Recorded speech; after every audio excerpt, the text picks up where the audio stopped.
Защо ти никога не ми позволяваш да купя това кученце? Това е зло куче, ще го еба и злото куче. Какво да правим са? Не знам. Еби го. Не мисля, че да правя това. Той ще ме лапне. Да, ще ме лапне. Майка ти, кой докосваш чуе? Сега ще изям. По-добре да го върнем в котията. Що ще ни изяде и ще ни пребе. Това не беше ли кур? Ще те унищожа. Това беше зла идея. Не трябваше да правим.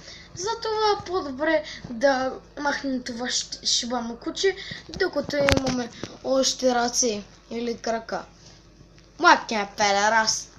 Ти не знаеш нищо за това кученце.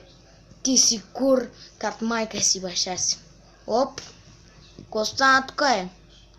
Майка ти е бах. Само. Млъкня, грозник. Млъкня, педерас. Те бах, майката те ба.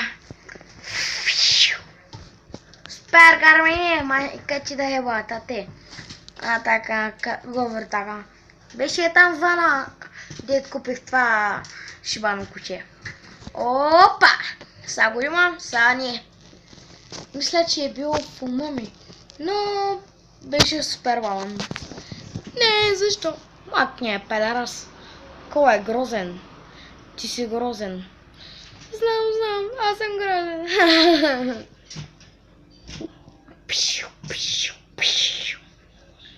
Значи това е тук. Това е тук. Отиваме във Франция, ебем всеки там и се връщаме за 2 лева.